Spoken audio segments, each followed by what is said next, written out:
నేను ఆపటం నేను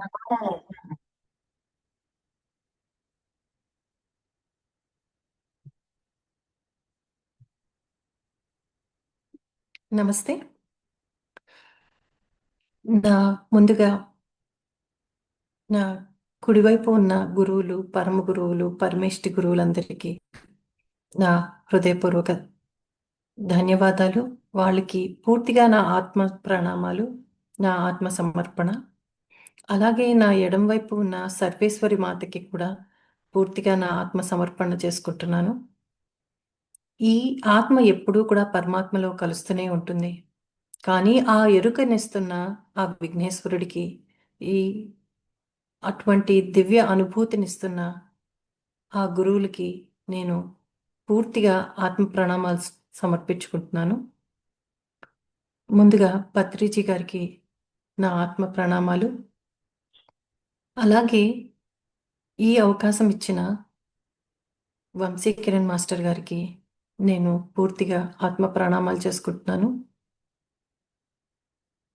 ఈ ఇటువంటి సత్సంగాల్లో మంచి ఆలోచనలిచ్చి బాగా ప్రేరేపిస్తున్న ఆత్మలందరికీ కూడా నా ఆత్మ ప్రణామాలు. అలాగే సుకన్య మాస్టర్ గారికి, మణిమాల మాస్టర్ గారికి నా ఆత్మ ప్రణామాలు.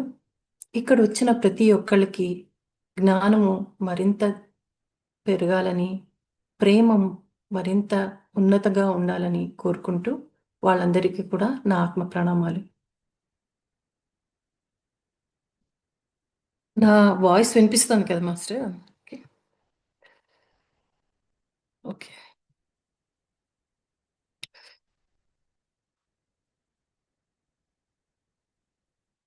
సో ఇవాళ మనము ఒక అద్భుతమైన టాపిక్ ఏంటి అంటే మన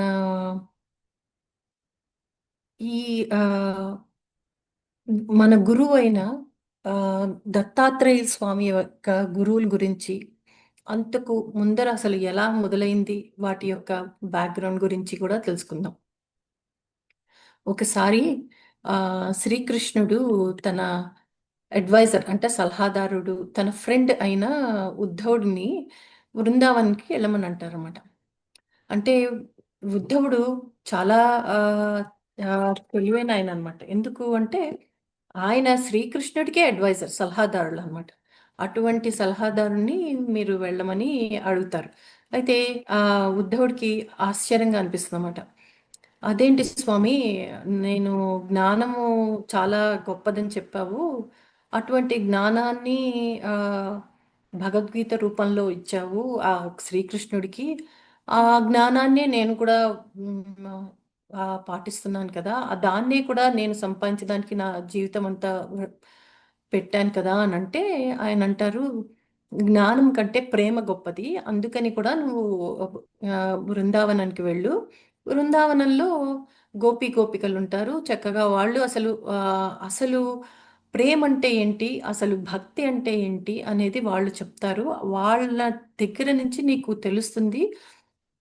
అసలు ప్రేమ యొక్క గొప్పతనము జ్ఞానం కంటే ఎన్ని రెట్లుగా ఎందుకుంటుందో" అని అంటారన్నమాట. అప్పుడు ఆహ్, శ్రీకృష్ణుడిని చూసి ఆయన అంటారు, "స్వామి, నేను మిమ్మల్ని తెలుసుకోలేకపోతున్నాను.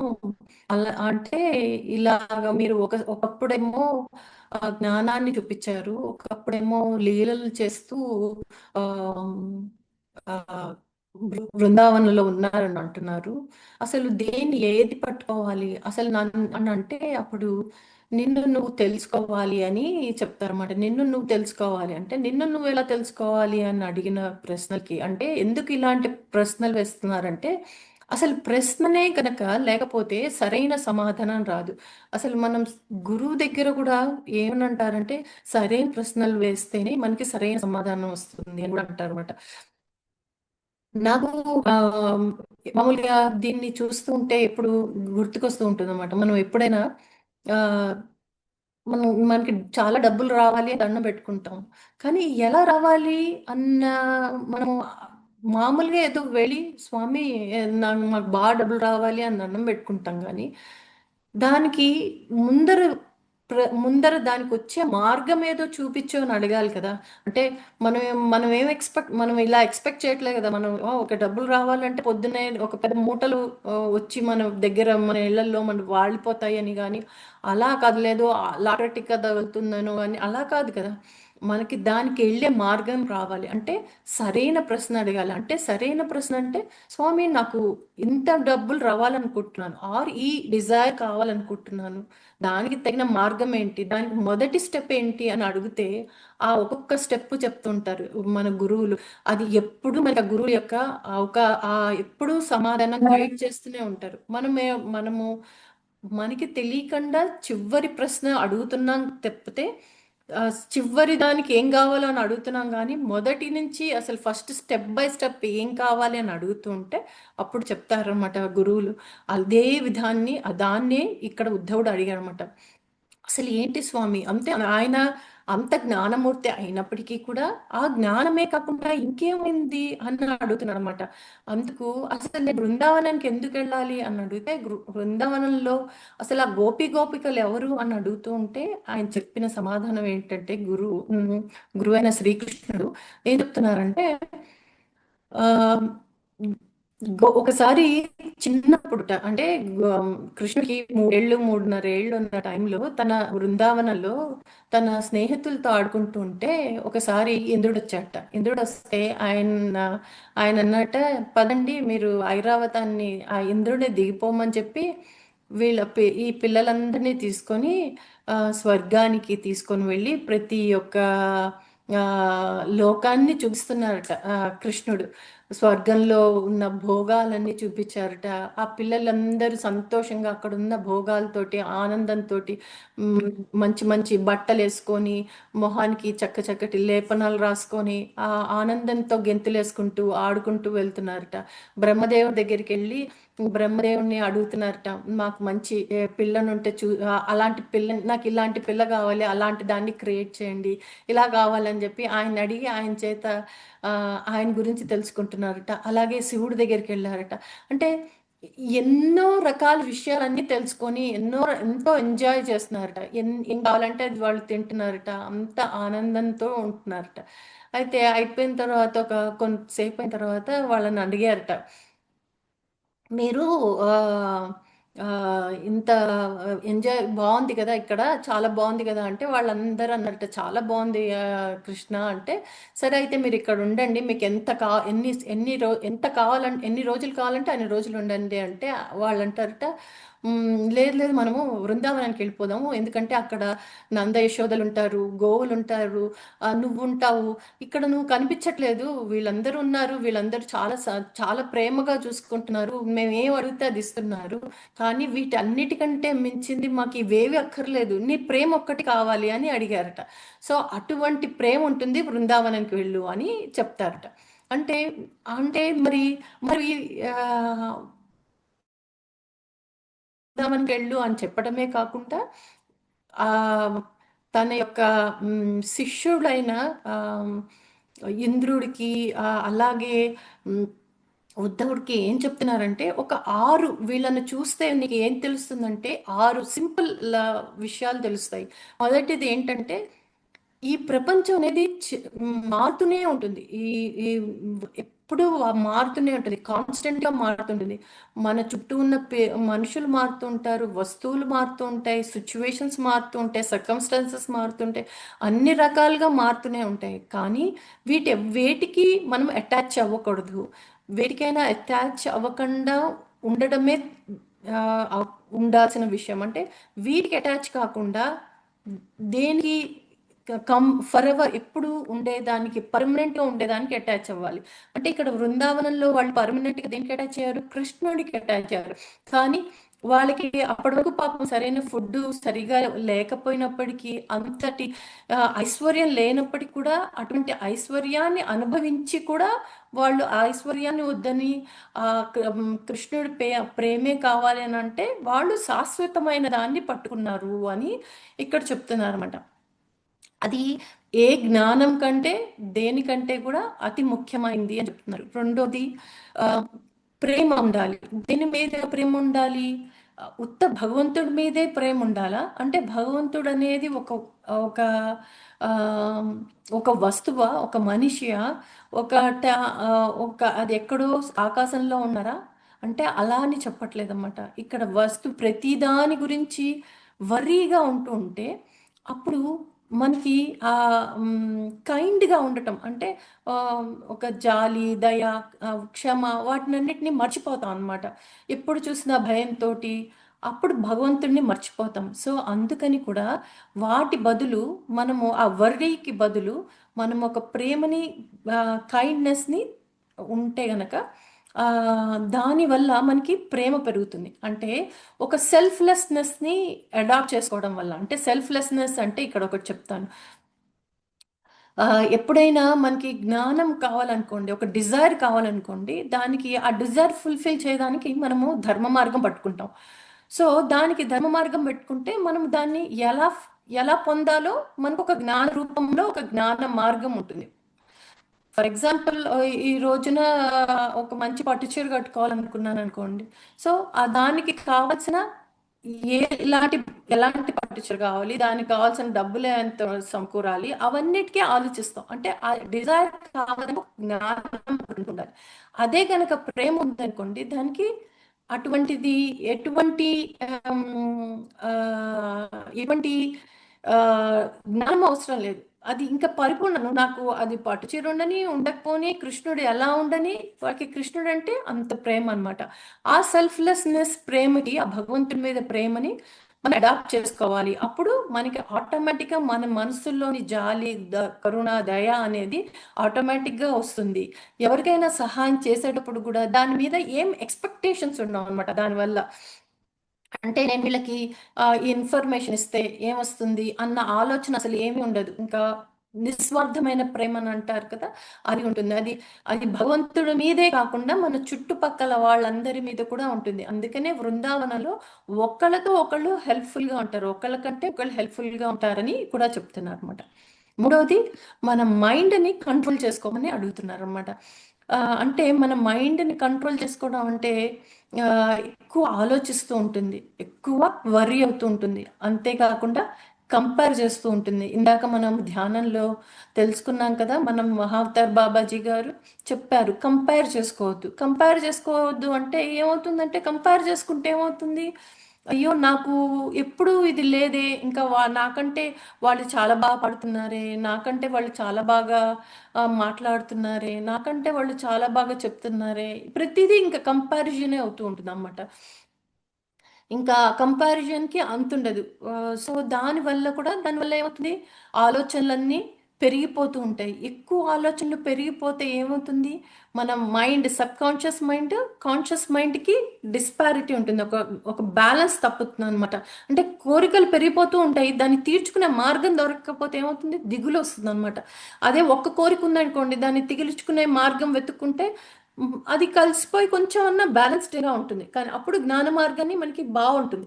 అది కోరికలు ఒకటికి రెండు, రెండుకి మూడు, మూడుకి మూడు, అంటే ఇల్లు కొనుక్కోవాలి, బట్టలు, ఇల్లు కొనుక్కోవాలి, పిల్లలకి పెళ్లి చేయాలి, ఇలాంటి ఒక 10 రకాలు ఉన్నాయనుకోండి కోరికలు, వాటిని తీర్చే మార్గం దొరక్క ఒక్కటి ఫుల్ఫిల్ అయినా ఇంకా 9 ఉన్నాయి కదా అనిపిస్తుంది.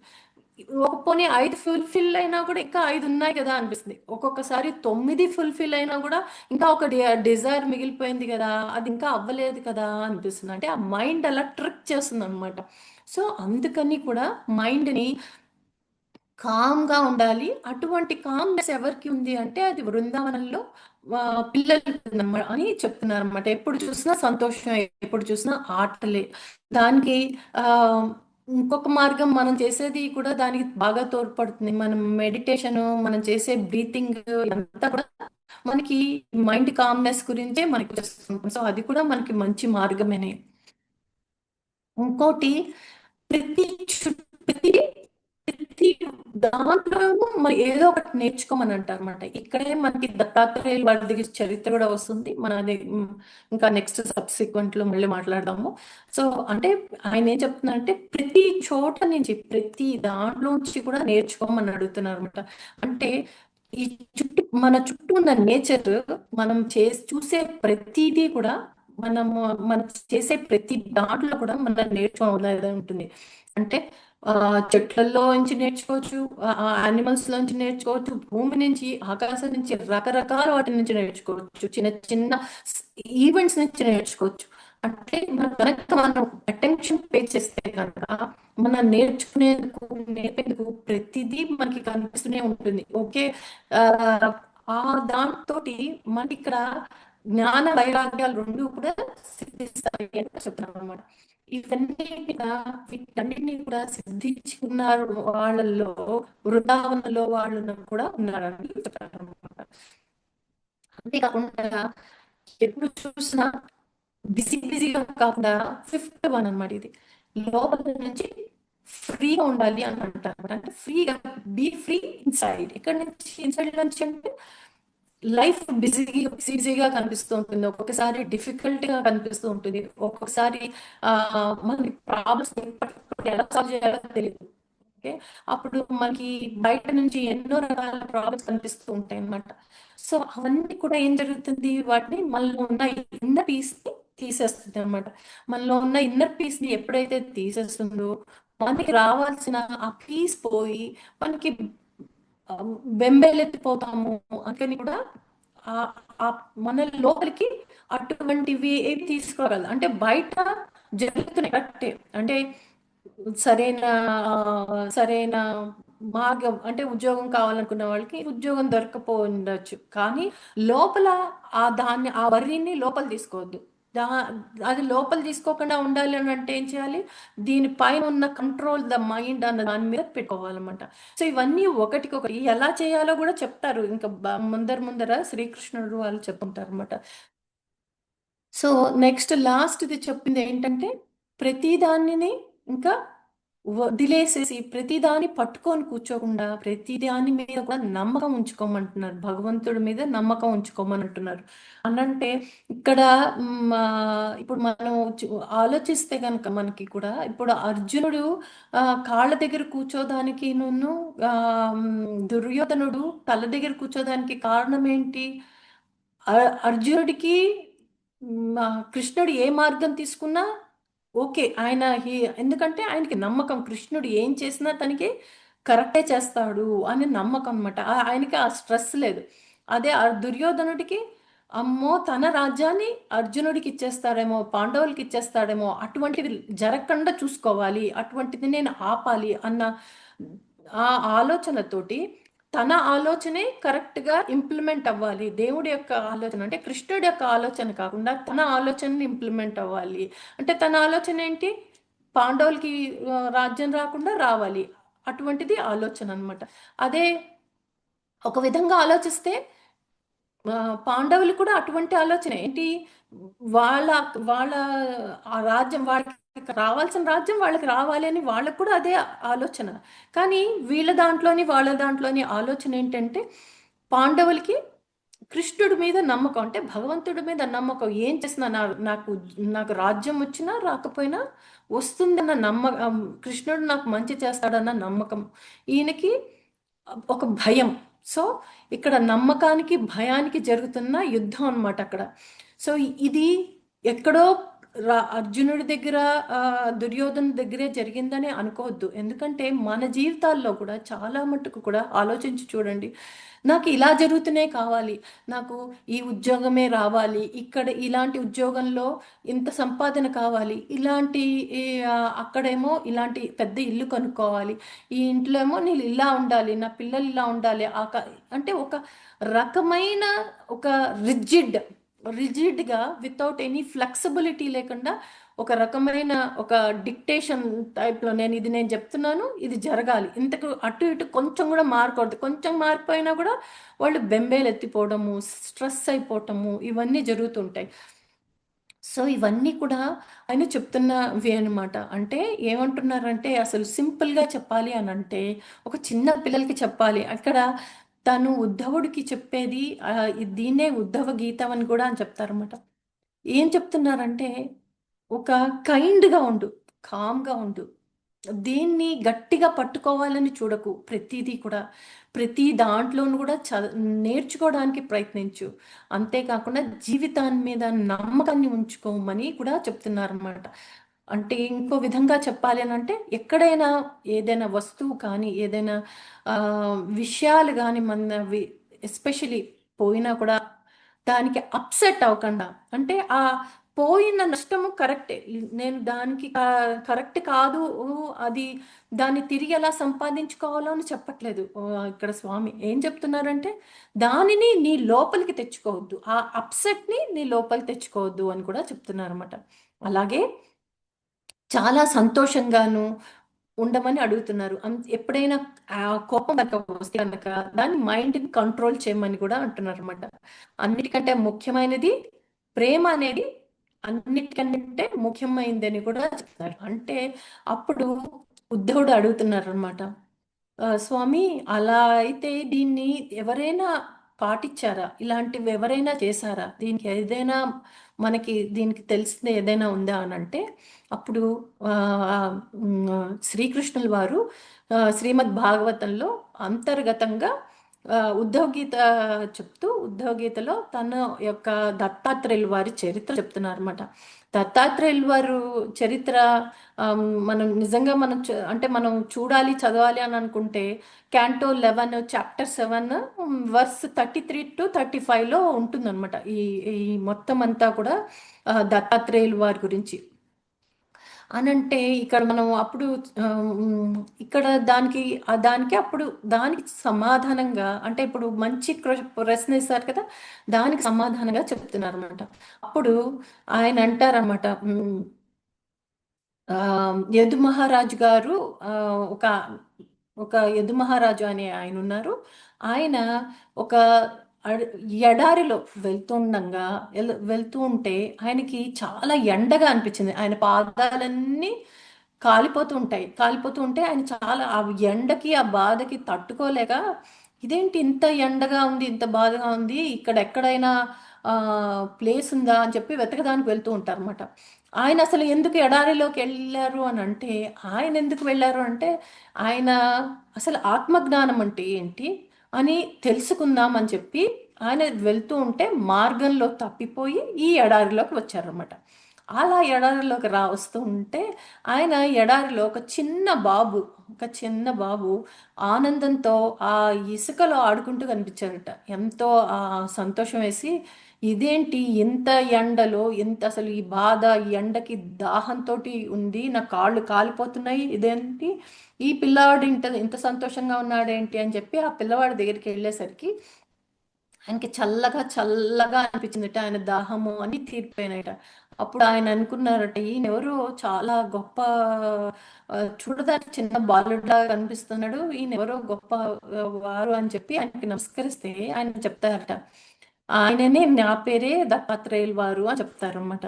అంటే అప్పుడు ఆయన చూసి చాలా సంతోషించి, ఇలా మీరు ఇక్కడ ఎలా ఉన్నారు స్వామి, ఇలా ఎండలో ఇలాంటి బాధలో కూడా ఎలా ఉన్నారు అని అంటే, దత్తాత్రేయులు వారు అంటారు మేడం, అసలు మనకి కష్టాలు రాకూడదు అనుకోవడము, సుఖాలు రావాలి అనుకోవడం అనేది ఇట్స్ నాట్ కరెక్ట్ కాన్సెప్ట్. ఆయన ఏం చెప్తారంటే, మనం ప్రతిదీ మనకి సృష్టిలో వస్తూనే ఉంటుంది. అందుకనే కదా మన చరిత్రల్లో, మన భగవంతుడి యొక్క గాథల్లో కూడా చూస్తుంటే, పురాణాల్లో కూడా ఎన్నో రకాల కష్టాలు దేవీ దేవతలు కూడా అనుభవించినట్టు, అంతకంటే పెద్ద దేవీ దేవతలు వచ్చి ఆ కష్టాన్ని రూపుమాపినట్టు మనం చూస్తూ ఉంటాం కదా. అదే చెప్తూ ఉంటారన్నమాట ఇక్కడ కూడా. అది చెప్తూ ఉంటే ఆయన అంటారన్నమాట, అసలు కష్టాలే రాకూడదు, కష్టాలే ఉండవు అని అనుకోవటం కరెక్ట్ కాదు, ఆ కష్టాలని ఎలా అధిగమించాలో మనం నేర్చుకోవాలి అని అంటారు. అంటే అప్పుడు ఆయన దత్తాత్రేయులు వారు అంటారు, అనేసరికి యదు మహారాజు గారు, ఆయన ఆయన ఎవరు చాలా గొప్పవారిలాగా అనిపించి, మీరు నా గురుదేవులండి అని చెప్పి ఆయనకి నమస్కారం పెట్టి, అసలు ఆత్మ సాక్షాత్కారం ఏంటి, మీరు పొందుతున్న ఈ ఆత్మానందం శాశ్వతంగా ఉంటుందా, దాన్ని నేను కూడా అనుభవించగలనా అని అడిగితే, దత్తాత్రేయులు వారు చెప్తున్నారన్నమాట, ఇది నువ్వు అనుభవించడమే కాదు, ఈ సృష్టిలో ప్రతి వాళ్ళు ప్రతి ఒక్క మానవుడు కూడా అనుభవించగల ఆత్మానందం ఇది. ఇది అంత దానికి నేను 24 గురువుల నుంచి జ్ఞానం ఆర్జించాను అని చెప్తారు మేడం. అంటే మనకేమనిపిస్తుంది? ఓ ఆ, గురువులకే గురువు అయినా, ఎవరు చెప్తున్నారు మనకి? గురువులకే గురువు అయినా శ్రీకృష్ణుడు. ఆ గురువులు అందులో గురువులకే గురువు అయిన దత్తాత్రేయులు. వాళ్ళకి ఇంకా గురువులు ఉన్నారు. అంటే 24 గురువులు అంటే ఎంత గొప్ప గురువులు అయి ఉండాలి వీళ్ళందరూ అని మనకే అనిపించి ఆ ఎంత వాళ్ళ గురించి చెప్పమని యదు మహారాజు గారు అడుగుతారు అన్నమాట. ఇప్పటి వరకు వింటున్నారు కదండి. నేను ఎవరిని నిద్రపుచ్చట్లే కదా. వింటున్నారు అంటే జై గురుదేవ్ అని చెప్పి జై గురుదత్త ఆర్ ఏదో ఒకటి జై శ్రీకృష్ణ ఏదో ఒకటి టైప్ చేయండి. సో ఆయన 24 గురువుల గురించి చెప్తున్నారు అనమాట. ఆ 24 గురువులో మొదటి గురువు గురించి తెలుసుకుందాం ఇవాళ. సో ఆ ఆ గురువు మొదటి గురువు ఎవరు అంటే మదర్ ఎర్త్, అంటే భూమాత అనమాట. భూమాత గురించి చెప్తున్నారు ఆయన. మరి భూమాత గురించి మాట్లాడినప్పుడు వెంటనే మనకి ఏం గుర్తుకొస్తుంది? మనకి మనస్సులో భూమాత గురించి మాట్లాడంగానే ఏం గుర్తుకొస్తుంది? ఆవిడకి పేషెన్స్ ఎక్కువ అని గుర్తుకొస్తుంది కదా. ఆవిడ ఆవిడ యొక్క ఎలాంటి పరిస్థితుల్లో అయినా కూడా కామ్గా ఉండగలదు. ఎలాంటి పరిస్థితుల్లో అయినా కూడా పేషెన్స్ తోటి ఉండగలరు అని అంటే, ఎన్నో రకాలుగా మనం తవ్వుతున్నా, ఏం రకాలుగా చేస్తున్నా కూడా ఆవిడ ఓర్పుతోటి, ఓపిగ్గా, సహనంతో ఉంటూనే ఉంటారు. అలాగే ఆవిడకి రెండోది ఏమున్న గొప్ప గుణం ఏంటి అంటే క్షమ.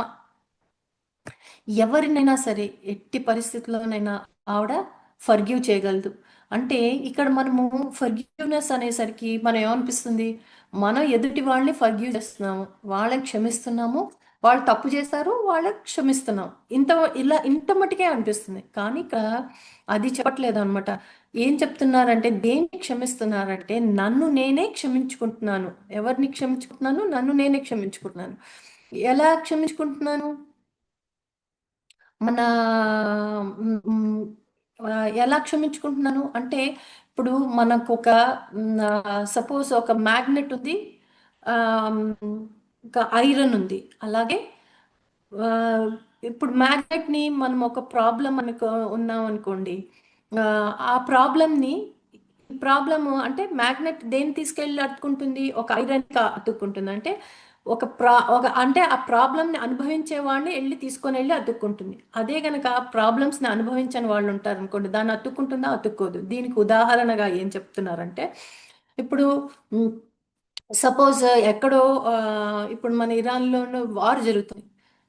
ఇందులో మనం ఒక్కొక్కసారి మనం అంత స్పందించకపోవచ్చు. అక్కడ ఏదో జరిగింది, వాళ్ళకి అక్కడ ఏదో పాపం అన్యాయం జరిగిందని మాత్రమే మనకు తెలుస్తుంది.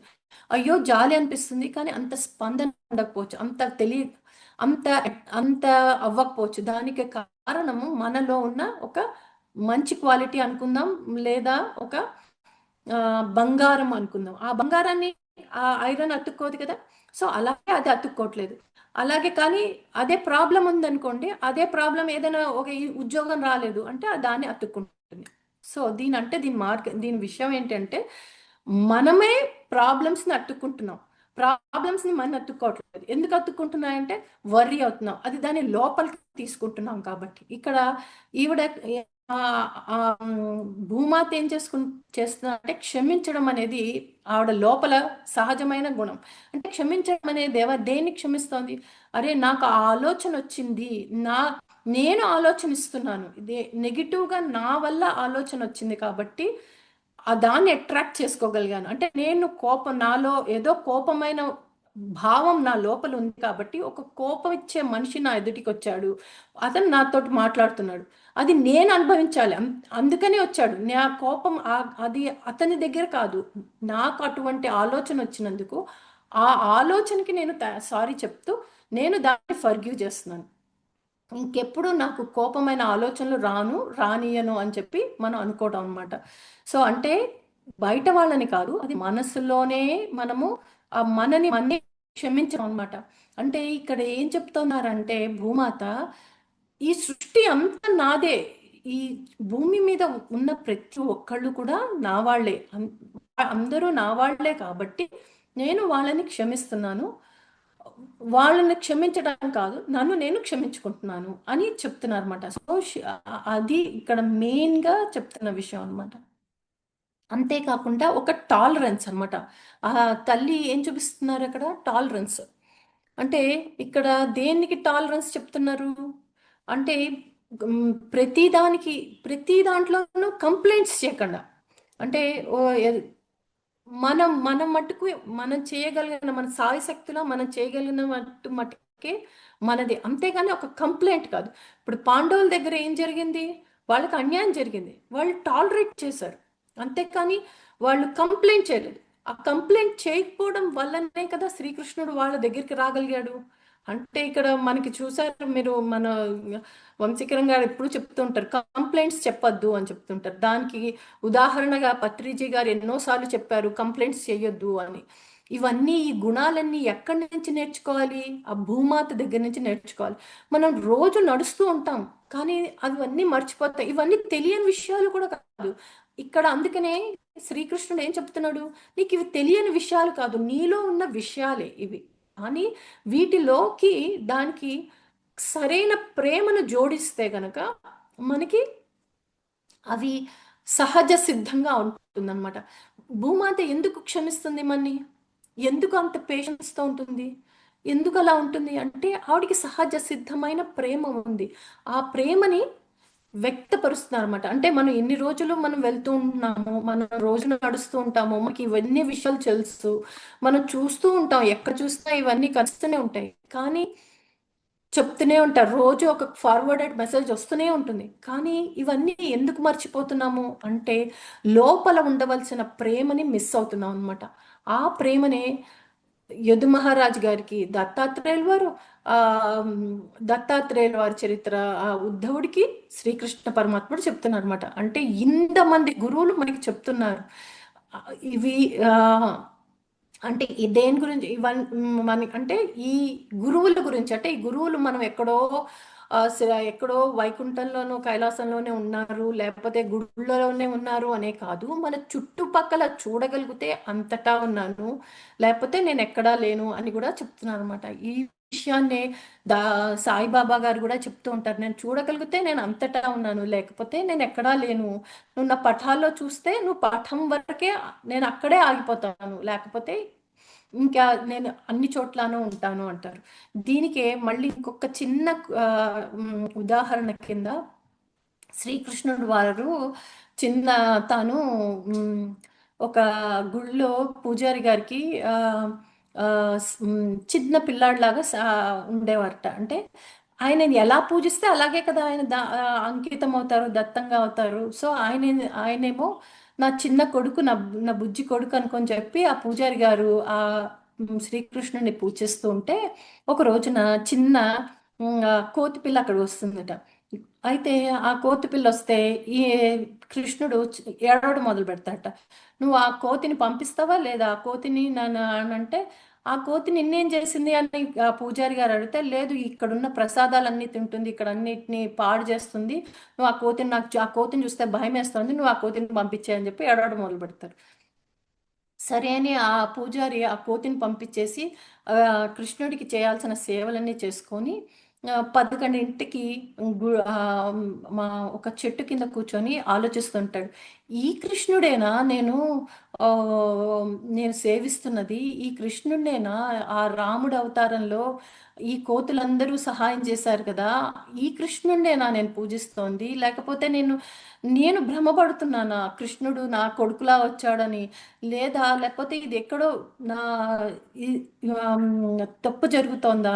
అసలు ఈ కృష్ణుడు ఏంటి అలాంటి చిన్న కోతికి భయపడటం ఏంటి అని ఆలోచిస్తూ ఉంటాడు అనమాట. చూస్తుంటే అప్పుడు కృష్ణుడు తన 4 చతుర్భుజుడై వచ్చి చెప్తాడనమాట, నువ్వు నన్ను నీ కొడుకు కింద భావించావు కాబట్టి నేను ఆ కొడుకు లాగానే నేను వచ్చాను. అందుకని నేను కొడుకు కింద వచ్చాను కాబట్టి, నాకు 3 ఏళ్ళు ఉన్న కొడుకు కింద వచ్చాను కాబట్టి ఆ కొడుకుకి ఆ చిన్న కోతిని చూడటము చూస్తే దానికి భయపడటం సహజమే. నువ్వు నన్ను పరమాత్మగా కనుక ఆలోచిస్తే కనుక నేను ఆ కోతినే కాదు నిన్ను కూడా రక్షించగలను. కానీ ఇక్కడ నువ్వు చిన్న పిల్లాడు అన్నావు కాబట్టి నేను దానికే లోబడ్డాను అని అంటున్నాడు అన్నమాట. అంటే ఇక్కడ మనకి ఏంటి, మనం ఇక్కడ తెలుసుకోవాల్సిన విషయాన్ని ఏం చెప్తోంది ఈ భూమాత, మనం చూసే ప్రతిదీ, మనం చేసే ప్రతిదీ కూడా భగవంతుడి యొక్క స్వరూపాల కిందనే భావించాలి. లేకపోతే మనకి కూడా ఆ చిన్న కృష్ణుడు ఏదో మన కొడుకులాగా అనుకొని చెప్పి అక్కడే ఆయన్ని ఆయనకి చలేస్తే ఆయనకి రగ్గు కప్పాలి, ఆయనకి ప్రతిదీ ఆయనకి పాలు పట్టాలి, ఇంతవరకుతోటే ఆగిపోతుంది తప్పితే ముందరికి వెళ్ళలేదు, సాగలేదు. ఆ విషయాన్ని స్పష్టంగా భూమాత చెప్తున్నారన్నమాట. అన్ అంతేకాకుండా మరొక అద్భుతమైన గుణం ఉందన్నమాట. ఏంటది? సెల్ఫ్లెస్ గా ఇవ్వడం. అంటే ఏది ఆలోచించదు. తాను షెల్టర్ ఇస్తుంది, ఫుడ్ ఇస్తుంది, షెల్టర్ ఇస్తుంది, ఎన్నో రకాల రిసోర్సెస్ మనకు వస్తాయి. కానీ ఏది ఎక్స్పెక్ట్ చేయదన్నమాట అమ్మ. ఏది ఎక్స్పెక్ట్ చేయదు. మనము ఆ భూమాతకి ఇవ్వడం మటుకే తెలుసు అన్నట్టుగా ఉంటుంది. అంటే ఇక్కడ ఏముంది, సెల్ఫ్లెస్. ఎప్పుడైతే మనం సెల్ఫ్లెస్ గా ఇవ్వడం మొదలు పెడతామో అది ప్రేమ అనేది సహజంగా జరిగే విషయం కింద మారుతుంది అనమాట. సో అది అక్కడ ఆ, చెప్తున్నారు ఇక్కడ. నెక్స్ట్ ఆవిడ చాలా హ్యూమిలిటీ ఉందన్నమాట. హ్యూమిలిటీ ఉంది అని అంటే ఇక్కడ మనకి ఇది చాలా చాలా ఇంపార్టెంట్ అయిన విషయం. హ్యూమిలిటీ అనేది ఆమ్, మనము ఇంకొకళ్ళ దగ్గర కూడా చూస్తూ ఉంటాము. ఎవరు అంటే హనుమంతుల వారి దగ్గర చూస్తూ ఉంటాం. ఎందుకు చూస్తూ ఉంటాం అంటే, హ్యూమిలిటీ అంటే ఏ రకమైన రికగ్నిషన్ అడగపోవటం. హ్యూమిలిటీ అంటే ఏ రకమైన రికగ్నిషన్ అడగపోవటము. అంతేకాకుండా ఆ ప్రతి ఒక ప్రతి మనం చేసే పని భగవంతుడి యొక్క స్వరూపము, భగవంతుడి యొక్క ఇచ్చిన అవకాశము అన్న విధమే. అంటే చెప్పేది నేను, వినేది మీరు, చెప్పేది భాగవతము, జరిగేది ఇక్కడ యూట్యూబ్లో వెళ్తోంది, ఇవేవి కాదు, ఇవన్నీ కలిపి ఒక్కటే పదార్థము అని ఎప్పుడైతే మనకి తెలుస్తుందో ఆ హ్యూమిలిటీ అనేది మనకి ఆటోమేటిక్గా వస్తుంది అనమాట.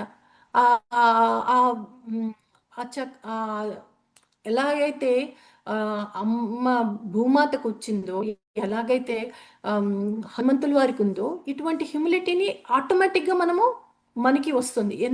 ఎందుకంటే ఇది ఒక రకమైన జ్ఞానం కూడా. ఇప్పుడు చూడండి, ఒక ఒక చిన్న సీడ్ ఉంటుంది, ఒక చిన్న విత్తనంని మనం భూమిలో పాతితే దానికి అది కేవలం ఆ సీడ్ అనుకుంటుంది, ఓ నేను బోళ్ళని పూలు కాయలు కాచేస్తాను అని అనుకుంటుందా? అది దాని ఒక్కటితే ప్రతిభ అవుతుందా? కాదు కదా. ఆ సీడ్ భూమిలోకి వెళ్ళి పంచభూతాలతోటి, అంతేకాకుండా అక్కడ ఒక తోటమాలి ఉండాలి. ఆ తోటమాలి ఏ పురుగు పుట్ర తిరగకుండా అది దాన్ని పెరిగేట్టు చూడాలి. కొంచెం పెరిగిన తర్వాత దానికి ఒక సపోర్ట్ ఇవ్వాలి. ఇవన్నీ ఇస్తే కనుకనే చివరికి తాను ఏమిస్తుంది, తనలాంటి విత్తనాన్నే మళ్ళీ తిరిగిస్తుంది. అంటే ఏంటి ఇక్కడ, భగవంతుడు మనకి ఎప్పుడు కూడా ఏదో రకమైనగా ఇస్తూనే ఉంటారన్నమాట.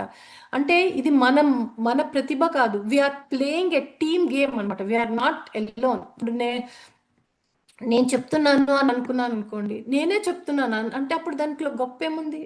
నేను చెప్తున్నానని గొప్ప కాదు కదా ఇక్కడ. మీరందరూ ఉండటం బట్టి నాకు అవకాశం వచ్చింది. మీరందరికి తెలీదా అంటే మీకందరికీ కూడా తెలుసు. ఎందుకంటే నేను అందరం కూడా క్రియేటెడ్ బై గాడ్ అని మనం చెప్పేదేంటి, దీన్నే భగవద్గీతలో కూడా బ్రహ్మార్పణం బ్రహ్మవిహి అని కూడా చెప్తారన్నమాట. అంటే ఇదంతా ఒక టీమ్ గేమ్. ఇప్పుడు మనం ఇవాళ ఇది సత్సంగం చేసుకోవడానికి కారణము, విజయవంతం అవ్వడానికి కారణం ఏంటంటే, ఇది ఒక సత్సంగం విజయవంతం అవ్వడానికంటే it is a team game అనమాట. ఇట్స్ నాట్ వన్ ఇండివిజువల్, ఒక్క పర్సన్ చేయడం వల్ల ఇది జరగలేదు అని అక్కడ అమ్మవారికి తెలుసు. కాబట్టి అమ్మవారు అంటే ఇక్కడ మనం భూమాత గురించి చెప్తున్నాం కాబట్టి ఆవిడ చెప్తున్నారు అనమాట. ఇది అని నేర్పిస్తున్నారు మనకి. సహజంగా ఆవిడ నేర్పిస్తున్నారు. అంటే మనం భూమిని చూసినప్పుడు మనం నేర్చుకోవలసినవన్నీ ఎవరు చెప్తున్నారు మనకి మర్చిపోకూడదు. మనకి ఎవరు చెప్తున్నారు? దత్తాత్రేయులు వారు భూమాత యొక్క గొప్ప లక్షణాలని యదు మహారాజు గారికి చెప్తున్నారు. ఆ విషయాన్ని ఎవరు చెప్తున్నారు? శ్రీకృష్ణుడు ఉద్ధవుడికి చెప్తున్నారు అన్నమాట. అంతేకాకుండా ఇంకొకటి కూడా చెప్తున్నారు. ఏం చెప్తున్నారంటే, భూమాత ప్రతిదీ ట్రాన్స్ఫర్మేషన్ గ్రోత్ అన్నమాట. అంటే ఇప్పుడు విత్తనం ఏ వస్తువు అయినా సరే మనం భూమిలో పాతితే అది కొత్త రకంగా అవ్వడానికి అవకాశం ఉంది. దానికి అది దానంతట అది హీల్ అవుతుంది. దానంతట అది రెన్యువల్ అవుతుంది. ఎలాగంటే త్రూ సైకిల్స్ అన్నమాట. కొన్ని వస్తువులు వెంటనే అవ్వచ్చు. కొన్ని వస్తువులు కొంత టైం పడుతుంది. కానీ ప్రతిదీ కూడా ట్రాన్స్ఫార్మ్ అవుతుంది. ప్రతిదీ కూడా ఒక గ్రో అవుతుందనమని చెప్తున్నారన్నమాట. దీనికి ఈ భూమాత యొక్క పూర్తి లక్షణాలు ఎవరు ఆపాదించుకున్నారు? మనం హనుమంతుల వారిని ఆపాదించుకున్నాం అనుకున్నాం. అలాగే ఇంకొకళ్ళు ఎవరు ఆపాదించుకున్నారు అని అంటే సీతామాత కూడా అని చెప్తున్నారు కదా. మనకి ఈ విషయం తెలిసిన విషయమే కదా అది. ఎందుకు అంటే ఆవిడ చూస్తే ఇప్పుడు ఆవిడకి మనము చూసినప్పుడు ఎప్పుడైతే రావణుడు తన్ని అబ్డక్ట్ చేసుకున్నారో, అపహరించారో, ఆవిడ షీ కెప్ట్ కామ్. ఆ కామ్నెస్ ని చూపించారు ఆవిడ. ఆవిడ తన అలాగే తన యొక్క పేషెన్స్ ని చూపించారు. అలాగే తన స్ట్రెంగ్త్ ని, అంటే తాను లొంగకుండా, అధర్మానికి లొంగకుండా నిలబడ్డారు, ఎదిరించగలిగారు, అది చూపించగలిగారు అన్నమాట. ఆ ఆ స్టెబిలిటీ ఏదైతే చూపించారో ఆ స్టెబిలిటీనే మదర్ ఎర్త్కి ఉంది. ఆ మదర్ ఎర్త్కి ఎలా అయితే ఉందో అటువంటి క్వాలిటీస్ మనకు కూడా ఉన్నాయి. ఎందుకంటే మనము కూడా ఈ భూమికి సంబంధించిన వాళ్ళమే, ఈ భూమాత యొక్క బిడ్డలమే. కాబట్టి మనకి కూడా అదే క్వాలిటీస్ కూడా ఉన్నాయి. ఇది మనకి కూడా సహజంగా ఉన్నాయి, ఇవి ఎక్కడి నుంచో రాలేదు. వీటిని గుర్తించుకోగలగాలి అని చెప్తున్నారు అన్నమాట. ఆమ్, ఆ, ఇవి అంటే మనం ఏమేమి నేర్చుకుంటాము, మనం నేర్చుకోవాలి అని బయట నుంచి కావద్దు. మనకున్న ఇవి సహజంగా ఉన్నవేమి పేషెన్స్, ఫర్గివ్నెస్, హ్యూమిలిటీ, సెల్ఫ్లెస్నెస్, ఇవన్నీ కూడా మన part of our living. We have this అన్నమాట. అంటే మన ఓన్గా మనలో ఉన్నది సంతోషమే. మనము మన దుఃఖాన్ని తీసేస్తే మనకి మిగిలేదేంటి? సంతోషమే కదా. దుఃఖం ఎందుకు కలుగుతోంది అంటే బయట ఉన్న వాటిని మనం లోపలికి, ఆ బయట ఉన్న చెత్తని లోపలి తీసుకుంటున్నాం కాబట్టి ఆ దుఃఖం కలుగుతోంది అని కూడా చెప్తున్నారు అనమాట. సో మన సోల్ ఈజ్ ఆల్రెడీ ఫ్రీ. ఎప్పుడైతే ఆనందంగా ఎందుకు ఉంటాము, ఆనందంగా ఎప్పుడు ఉంటాము, ఎప్పుడు అంటే దుఃఖం లేకపోతేనే కదా మనం సంతోషంగా ఉంటాము. మరి కృష్ణుడు చూస్తే ఎందుకు అంత సంతోషం కలుగుతుంది? కృష్ణుడు ఎప్పుడు ఆయన లీలలు విన్నా కూడా ఎందుకు అంత సంతోషం కలుగుతుంది? ఎందుకు దత్తాత్రేయులు వారు ఎప్పుడు ఉన్మత్త ఆనందదాయక అని ఎందుకు చెప్తారు ఆయన్ని? అంటే ఆనందంలో కూడా ఉన్మత్త ఆనందం ఆయనకి. అంటే అంటే పీక్ ఆఫ్ ద పీక్ ఆనందం అనమాట. అంత ఆనందం ఎందుకు ఉంటుంది అంటే ఏం జరగదులే, నాకేం జరుగుతుందో, ఏమీ జరగదు, నాకు భగవంతుడు ఉన్నాడు, నేను ఒంటరి దాన్ని కాదు, నా చుట్టుపక్కల నా లోపల కూడా ఇంత దివ్యమైన భవ్యమైన శక్తి ఉంది. ఆ శక్తి గురించి నాకు తెలుసు. ఎప్పుడైతే నాకు ఆ విషయం నాకు తెలుసో ఏమవుతుంది, ఏమవ్వదు, నాకు ఆ స్వామి ఉన్నారు, నాకు అమ్మవారు ఉన్నారు, నాకు మంచి జరుగుతుంది అని పదే పదే పదే పదే మనం అనుకుంటూ ఉంటాం అనమాట. ఎప్పుడైతే మనకి ఇటువంటి తెలిసిందో మనకి దుఃఖము మనని వీడిపోతుంది అనమాట. ఇది మొదటి గురువు యొక్క దత్తాత్రేయులు వారు చెప్పిన మొదటి గురువు. మిగతా 23 గురువుల గురించి నెక్స్ట్ క్లాసుల్లో చెప్తాను. ఆల్రెడీ 6:20 అయిపోయింది. థ్యాంక్ యూ అండి అందరికీ. ఎవరికైనా ఏదైనా క్వశ్చన్ ఉంటే చెప్పండి, లేదా మీకు తెలిసినది ఏదైనా చెప్పాలనుకున్నా కూడా చెప్పండి.